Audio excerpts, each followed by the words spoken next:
విజయవాడ అమ్మవారి చీరల వేలంపై audit report ఇచ్చారు అధికారులు. మాజీ ఈవో భ్రమరాంబ నుంచి 2 కోట్లు రికవరీ చేయాలని ఉత్తర్వులు జారీ చేశారు. 2021-23 మధ్య చీరల వేలంలో 2 కోట్ల నష్టం వచ్చినట్టు నివేదిక వచ్చింది. కోవిడ్ సమయంలో అప్సెట్ ధర నిర్ణయంలో అవకతవకలు జరిగినట్టు గుర్తించారు. నిబంధనలకు విరుద్ధంగా నిర్ణయాలు తీసుకున్నారని గుర్తించారు. పట్టు చీరల వేలం, బార్కోడ్ ట్యాగింగ్ లో అవకతవకలు జరిగినట్టు ఆడిట్ అధికారులు గుర్తించారు.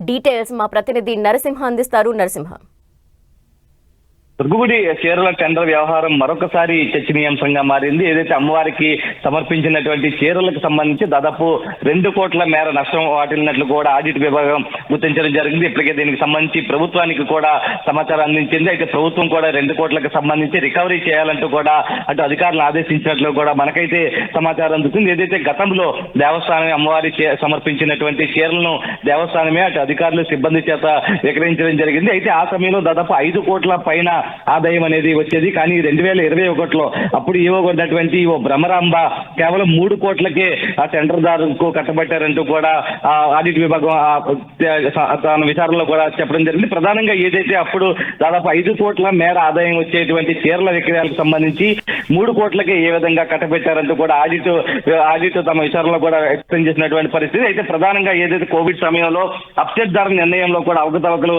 జరిగినట్లుగా కూడా గుర్తించడం జరిగింది. అయితే పూర్తిగా నిబంధనలకు విరుద్ధంగా కూడా నిర్ణయాలు తీసుకున్నారంటూ కూడా ఆడిట్ అయితే అభ్యంతరం వ్యక్తం జరిగింది. మరొక పట్టు చీరలకు వేలానికి సంబంధించి బార్కోడ్ ట్యాగింగ్ లో కూడా అవకతవకలు జరిగినట్లు కూడా ఆడిట్ అధికారులు అయితే గుర్తించడం జరిగింది. అయితే దేవస్థానం ఏదైతే ఆ ఒక టెండర్దారుడికి అప్పచెప్పే సమయంలో ఈవో కమిషనర్ పంపించడం జరుగుతుంది. కమిషనర్ నిర్ణయం మేరకు ఇవ్వడం జరిగింది. అయితే కమిషనర్ కు అడిగిన సందర్భంలో కూడా ఏదైతే పట్టు చీరలకు సంబంధించి దేవస్థానమే విక్రయించాలంటూ కూడా ఆర్డర్లో పేర్కొన్నటువంటిగా సమాచారం ఉంది. కానీ ఆ నిబంధనలు పూర్తిగా తొంగలో తగ్గి సాధారణ చీరలు మాత్రం ఎవరైతే కాంట్రాక్టర్ ఉన్నాడో ఆ కాంట్రాక్టర్ కు అమ్మాలంటూ కూడా ఆదేశించే నేపథ్యంలో అటు పట్టు చీరలకు సంబంధించి సాధారణ